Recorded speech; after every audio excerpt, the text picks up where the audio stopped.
어떻게 이제 그게 시작하는 거는 이제 우리가 여기서 보면 됩니다. 4세기 말부터 시작을 해서 6세기까지 유럽의 역사는 없다고 보셔야 됩니다.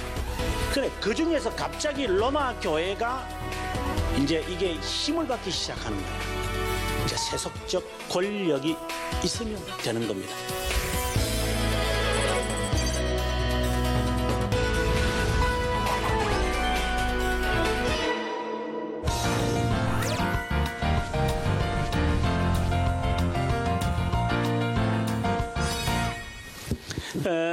우리가 앞에서 교황 제도 시작, 한마디로 뭐라고 해야 되느냐, 정교 유착이다, 이렇게 기억하면 좋을 것 같아요. 정교 유착의 핵심적 인물이 누구냐 하면 독일의 사도라고 말하는 보니파치오. 보니파치오를 어디서 구경할 수 있냐면요, 여러분 그 인쇄기를 발명을 한 구텐베르그입니까? 그 친구의 고향이 마인츠에 가면 이분이 세운 교회가 있어요. 거기 가면 빨간 건물이거든요. 여러분 아마 유럽을 다녀보셨지만 유럽에 가보면 어떤 성당은 또 까만 색깔이고요. 어떤 성당은 또 하얀 색깔이고요. 어떤 성당은 또 뭐 여러분 아다시피 꼭 그 황금처럼 좀 그렇게 만들어 놓고, 이 사람을 완전히 이게 눈을 갖다 요리를 하는데요. 지금 내가 그걸 보면서 저는 여러 번 다니면서 내가 유럽을 하나님 어떤 날 배가 아픈 것 같아요. 자, 교황 제도의 발전, 어떻게 이제 이게 발전했는가를 봐야 됩니다. 먼저 우리가 기둥들을 보자 그랬습니다. 첫 번째 기둥이 이제 수도원 운동이라고 제가 했고요. 그 다음에 두 번째 운동이 십자군 운동이라고 했고요.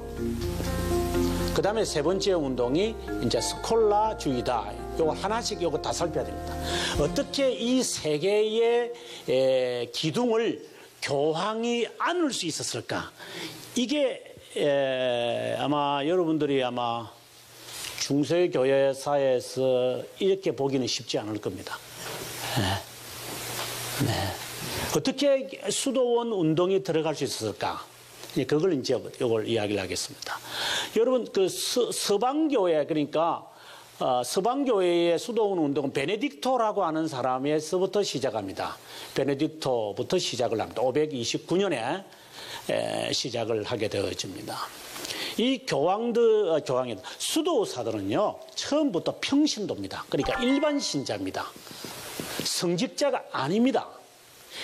이 사람들이 무슨 그 성직자가 되면은 뭐 우리가 아다시피 녹봉을 받는데 평생 동안 펜션을 받잖아요. 그렇게 하려고 하는 사람들이 아니죠. 근데 어떻게 이 사람들이 교황제도의 그 끈으로 들어갈 수 있었느냐 하면 당시의 교회의 타락을 봐야 됩니다. 그 타락의 대명사가 개혁운동입니다. 당시의 교회가 어느 정도 타락했느냐면 하나만 이야기하면 됩니다. 창부정치라는 말이 교회사에서 창부정치라는 단어가 나옵니다. 창부? 뭐 좋은 말이죠. 그러나 이거 들어가면 포르노입니다. 포르노. 그러면 당시는 교황들이 결혼을 했습니다. 자녀들이 많다 보니까 자녀들에게 자기의 교구를 넘겨주는 거예요. 교구를 넘겨주는 것은 뭐냐? 그 교구가 크면 헌금이 많이 들어오고, 헌금이 많이 들어오면 자기는 부유하게 자기 자녀들한테 나누어 주잖아요. 땅도 나누어 주고 다 나눠줄 수 있어요. 이런 족불 체제와 세습 제도가 되니 교회는 타락할 수밖에 없습니다. 중세에 마무리되고 난 다음에 우리가 잘 아는 그 영국 사람의 저자 제러미 초스가 쓴 캔터베리의 이야기라는 이야기를 여러분 많이 들어보셨을 겁니다. 캔터베리의 이야기는 르네상스 시대에 있었던 이야기지만 이 캔터베리의 이야기에서 초스가 하는 말이 뭐냐? 당시의 교회의 이때가 14세기거든요. 14세기에 있었던 그 교회의 그 더러움을 말하는군요. 정말 재밌어요. 지금의 스캔들 이야기는 아무것도 안 해요, 진짜. 정말 재밌는, 그러니까 이게 베스트가 돼가지고 지금까지 우리나라 말로도 번역돼가 나오죠. 여기 보면요, 이런 말이 나와요. 성직자들은, 당시에 성직자들은 주기도문이 뭔지도 모른다. 성직자들에게 주기도문을 외우라면 외우는 사람도 없다. 성직자들에게 주기도문이 뭐냐고 물어보면 오히려 우리들한테 물어본다. 이 이야기가 여기에 등장을 해요. 그 다음에 뭐 아내가 입고 있는 이야기, 이런 건 이야기들은 당시에 우리가 보카치오가 쓴 그 데카메론도 그런 이야기지만 당시에 교회상들을 과거에 있습니다. 이들은 르네상스 시대라면은 르네상스 시대 말고 과거에도 그런 것이 있었기 때문에 당시에 있었던 게 뭐냐? 족벌제도, 아까 말씀드린 대로 족벌제도. 자기 자녀들에게 큰 교구 주겠다는 거야. 그러니까 잘 먹고 잘 살아라는 거죠. 그다음 세습제도. 이런 제도들이 있다 보니까 교회가 타락을 하니 거기에다가 또 한 단계 더 엎쳐가지고 창부정치라는 게 또 들어가 버려. 창부가 뭐냐면은 이 교황이 어느 여자하고 결혼을 하면 그 여자가 교황의 아내가, 근데 겉으로는 아니라고 말만 하면 안 되죠. 내막이 아니죠. 그러니까 사람들은 이제 만약에 좋은 자리를 가려면은, 장성 자리를 가려면은 영광급에 있는 사람이 누굴 만나러 갑니까? 사모님 만나러 가야죠. 그러면 사모님은 알겠습니다. 예. 그래가지고 가서 이제 그날 이제 포도주 한 잔 마시면서 여보, 그 영광급 참 멋있더라 진짜. 그래? 이렇게 넘어가는 게 남자들이잖아요. 그러니 줄 서는 거예요. 그리고 이 여자는 또 자기 남편이 있어요. 근데 또 교황의 남편이에요. 근데 아들 낳았어요. 이 교황하고 해가지고 아들 낳았어요. 그 아이를 또 교황으로 만들었어요. 그리고 그 창부, 제가 이름을 밝혀야 되겠네요. 이름 안 밝히려고 좀 계속해서 했다가. 마루치아라는 여성이 한번 나중에 찾아보세요. 마루치아라고 하는 여성은요, 자기가 이제 자기 남편, 첫째 남편이 마음에 안 드는 거죠. 그래서 이제 어떻게 해가지고 뭐 죽었는지 모르지만 두 번째 남편하고 결혼을 하려는데 이게 자기 아이가 컸잖아요. 그래서 그 아이가 추기경이 됐거든요. 추기경 보고, 야, 우리 줄에 서라. 아들이 엄마의 줄에를 서는 거야. 그래가지고 말을 안 들으니까 죽여버리고. 이런 작태가 이때 당시에 있었습니다. 그럼 이걸 어떻게 해야 돼요? 그래서 개혁운동이 있게 되어지는데, 이 개혁운동에 제일 먼저 앞선 사람들이 누구냐? 바로 수도사들이었습니다. 이제 수도사가 등장합니다. 그 수도사들 가운데서 가장 앞장선 사람들이 이제 어디야? 프랑스에 있는 사람들이에요. 클로니라고 하는 클로니 수도사들. 이름도 참 멋있죠. 클리너, 클로니. 오해하기 쉬워요. 클로니 수도사들이 이제 이 수도원 운동을 통해서 이제 개혁을 하자고 할 때 먼저 내세웠던 게 뭐냐? 결혼하지 마라. 결혼하면 안 된다. 이제 비로소 이야기하는 거예요. 두 번째,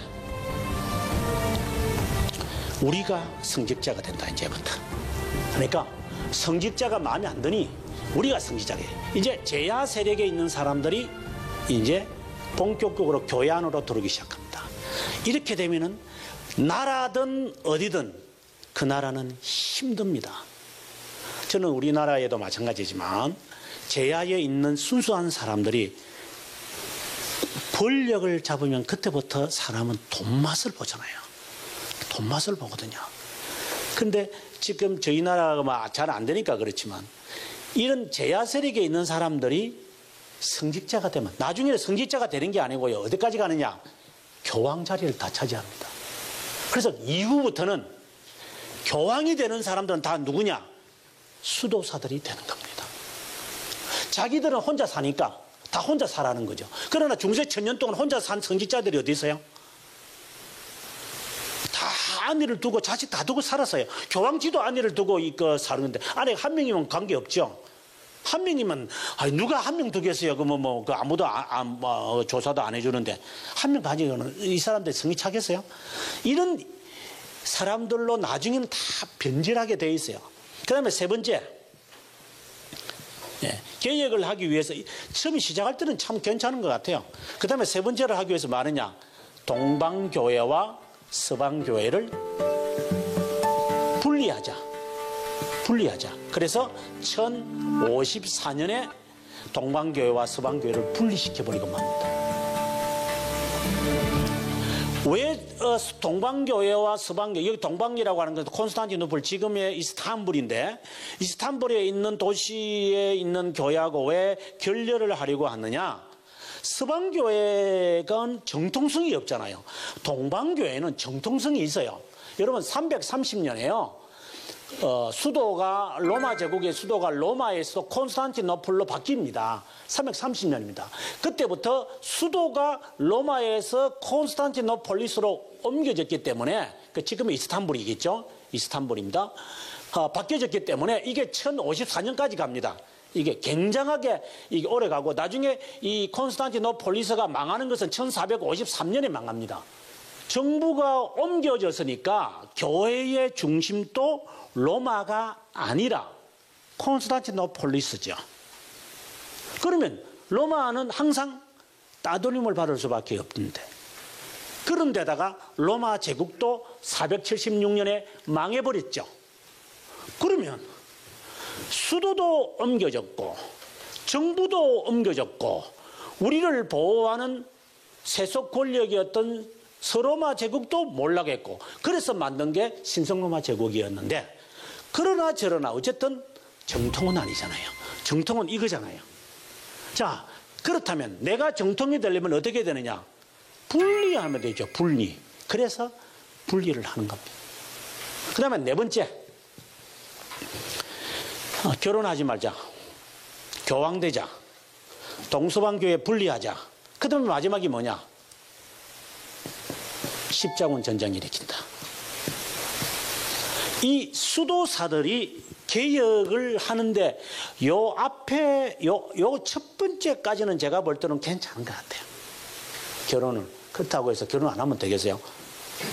근데 여기까지 가서 이제 십자군 운동을 통해서 세속 권력을 이제는 교황이 마음대로 좌지우지하기 위한 것으로 바꾸어지는 거죠. 이때는 최절정이에요, 이제는요. 근데 우리가 개혁운동이라고 할 때에 순수하게 결혼을 하지 않아도 된다, 성직자가 되자, 분열하자, 세속 권력을 잡자, 이게 과연 개혁운동일까? 처음에는 이렇게 시작 안 했어요. 처음에 콜로니가 시작할 때는 이렇게 해요. 당시에 수도원들이 어떻게 만들어지냐면요, 여러분 그 수도원들 한번 유럽 가시 보시면 알지만, 이 가파른 마치 그 염소가 언덕에 잘 올라가는 것이 신기한 것 같아요. 제가 보면 이 앞발도 없는 것들이 어떻게 그 언덕을 이렇게 가파르게 하는데, 그런 언덕에 수도원들이 세워져 있잖아요. 어떻게 그런데 수도원이 세워져 있을 수 있을까요? 그것은 수도원들을 누가 세웠느냐라는 거예요. 수도원들이 세워지는 것은 다 누구 세웠느냐? 다 군주들이 세웁니다. 자기들이 세우는 게 아니라 왕이나 영주들이 자신의 땅이나 그리고 그 신앙심이 돈독했었든지 간에 어쨌든 이유든지 간에 군주들이 다 세웁니다. 처음에 세울 때는 괜찮지만 이게 세월이 가면 군주들이, 성도들이 와가지고 수도원에 헌금한 내용을, 수도사들은 돈을 안 쓰니까, 그럼 돈 누가 가져갑니까? 군주가 가져갑니다. 그러니 이 처음에는 이렇게 하려고 했지만, 이게 이제 점차적으로 가서 이제 나중에 바뀌어지지만, 이 군주들이 아들이 되고 그 다음에 손자가 되고 그 다음에 정손자가 되면서 이 정신이 사라지면서 수도원들을 통하여 마치 투자하는 거죠. 투자해서 돈을 착복하기 시작하는 거예요. 그래서 이 글로리 수도회가 하는 말이 안 된다, 이건 안 되겠다 하고, 이 군주들에게서부터 수도원은 어디로 가야 되느냐, 교황으로 옮기겠다. 이게 그들이 주장했던 최초의 수도원 운동, 즉 개혁 운동이었어요. 그때 사람들이 굉장히 좋아했어요. 굉장히 좋아했어요. 그러나 그 다음 단계 하나씩 가면서 콜로니 수도도 결국은 타락하고 만다. 그래서 미명은 뭐냐? 이런 것들 때문이었습니다. 그렇다면 개혁운동에서 수도운동이 과연 옳을까? 저는 옳다고 보지 않습니다. 예. 많은 사람들이 지금 종교개혁을 이야기하면서 교회가 타락하니까 종교개혁이 일어난다. 제2의 종교개혁이 일어나야 한다고 사람들이 그렇게 말을 해요. 저는 이제 교회들, 요즘 교수들이 인기 있는 게 이제 교회사 교수가 인기 있거든요. 교회들마다 가면 투가면은 500주년 특강이 있어요. 뭐, 다 500주년이에요. 500주년. 그래서 상당히 재밌어요, 저도. 예. 근데 저는 가는 곳마다 그래요. 종교개혁이 일어난 게 이런 타락 때문에 일어난 거냐고. 타락 때문에 일어난 게 아닙니다. 그랬어요. 타락은 앞서 말씀드린 대로 르네상스 시대에도 있었고 그전에도 있었고 이때도 있었고, 예, 항상 교회는 타락했어요. 항상 교회는 타락해요. 그때마다 그러면 개혁운동은 계속해서 일어났어요. 그러나 그 개혁운동은 또 다 나중에 또 다 타락해요. 개혁운동도 타락해요. 다 타락해요. 그렇다고 그러면 종교개혁이 그러면 이런 타락운동으로 나중에는 갈 것을 알고 그러면 종교개혁했을까? 그런 거 아니죠. 종교개혁이라는 이 말은 개혁이라는 말하고는 전혀 성격이 달라요. 타락이 아니라 진리의 재발견이에요. 저는 종교개혁을 여러분 500주년 지금 눈에 보시면서 종교개혁자들이 무엇을 발견이 아니라 재발견했느냐에 관심을 가졌어야 돼요. 제가 이것을 제가 고난주간에 분당에 있는 어느 교회가 제가 부흥회를 하면서 그래서요.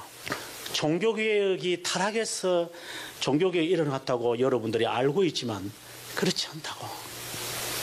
그들은 진리를 재발견했다고. 이 진리가 무엇입니까? 이 진리를 한국교회가 지금 잊어버리고 있으니까 지금 우리는 이 삶으로 지금 살고 있는 것인데 이걸 발견하지 못하면 500주년이 아닌 501주년이나 1000주년이 해와도 똑같은 일들이 일어날 거예요. 그래서 개혁운동을 한다고 하면서 시작한 것이 수도원 운동이 앞장섰고 수도원 운동이 앞장서면서 그들이 교황이 되면서 이제 교황 발전의 하나의 기둥이 됐고 그 다음에 이들이 교황이 되면서부터 국가까지도 우리가 장악하겠다라고 해서 국가까지 장악한 것이 바로 십자군 운동이었고 그 다음에 수도원 운동에서 시작한 게 바로 또 하나 시작이 나타났는데 그게 바로 대학입니다. 당시에는 학교가 없었잖아요. 학교들은 항상 성당 옆에나 아니면 수도사들이 다 가르쳤어요. 스콜라주의죠. 이렇게 해서 중세는 든든하게 그 핵심에는 누가 있느냐? 수도사들이죠. 수도사들이 그 모든 것을 총장악하는 거죠. 정신도 장악하고 이론도 장악하고 힘도 장악하면서 겉으로는 우리가 거룩하게 지낸다라고 하지만 실제로는 자신들도 타락해요. 왜 그러냐면 콜로니 수도회가 타락을 하니까 그 다음에 시토 수도회가 등장을 해요. 시토 수도회. 시토 수도회 하면 누가 나오냐면은 아마 여러분들이 아마 잘 아시는 있어요. 시중에 가보시면은 그 책 이름 가운데서 하나님의 사랑이라고 하는 책이 있어요. 하나님의 사랑. 여러분 하나님의 사랑에 대해서 아시려면 이 책 이상이 없습니다. 이거는 교회 역사에서 지금 7년 동안 내려오는 책입니다. 이게 쓴 사람이 버나드라고 하는 사람이에요. 우리 찬송가에도 있어요. 이 굉장한 사람인데 이 사람이 시토 수도예요. 근데 이것도 타락해요. 수도원 운동은 타락하지 않는 게 없어요. 시토 다음에 등장하는 수도회가 뭐냐면 우리가 잘 아는 프란체스코가 등장을 해요. 프란체스코 미움이 있는 곳에 사랑을 분리가 있는 곳에 일치를 그게 프란체스코가 썼다고 사람들이 말하지만 아니에요. 프란체스코 안 썼어요. 좀 제발 엉뚱한 것에 너무 관심 갖지 마세요. 그 다음에 프란체스코가 죽고 난 다음에 그 다음에 또 대표적인 수도회가 뭐냐면은 템플 기사라고 이런 게서 들어보셨는지 모르겠어요. 템플 기사단. 어떤 사람들은 성전 기사단 뭐 이렇게 하는데 이 사람들은 칼 들고 싸워요. 칼 들고 나가가지고 막 주님의 이름으로 막 싸운다 이렇게 가가지고 그냥 죽이고 막 이렇게 이런 나중에는 수도사들 이런 수도사들이 생길 정도로 이 수도회들이 개혁운동을 한답시고 그들이 해놓은 것이 과연 뭘까? 그 다음에 수도사들이 가지고 있는 그 헌장이 있거든요. 챕터라 그러죠. 헌장. 여러분 혹시 인터넷에서 콜로니 수도회의 헌장, 뭐 시토 수도회의 헌장 한번 읽어보세요. 내용이 무엇이 들어있는가? 그 중에 이런 내용이 꼭 들어가 있어요. 절대로 남자 두 사람은 함께 다녀서는 안 되며. 그럼 남자가 그럼 같이 다니니까 누가 다녀야 돼요? 얼마나 이 수도사들의 삶이 괴롭고 힘들었는지 그런 죄들을 이들은 범해요. 그래서 헌장에 아예 못을 딱 박아놨어요. 그래서 독방에 들어가는 거예요. 너 혼자 살아, 너 절대 같이 다니지 마. 정말 그런데 한국 교회가 타락이기 때문에 종교가 일어나 있다. 이때 벌써 앞서 말씀드린 대로 장부 정치나 족벌 제도나 세습 제도나 그다음에 개혁 운동을 한다고 하는 이 사람들도 이런 것을 다 하는데 정말 교회 이런 속에서 지금 더 이상 할 말이 여러분이 계속 이만 하니까 제가 재미가 없네요. 정말 이거밖에 없을 것 같아요. 이제 나중에 좀 더 제가 이제 보강을 하겠지만 제가 정말 잊어버리지 말아야 할 내용들이 있어요. 이런 속에서도 제가 볼 때는 지금 우리가 희망을 봐야 됩니다. 이런 속에서도 하나님의 뜻대로 살고자 했던 사람들이 있어요. 그 사람들을 여러분들께서 꼭 알아주셔야 될 것 같아요. 먼저 그거부터 우리가 보고 난 다음에 그 다음 나머지 시간을 해야 될 것 같아요.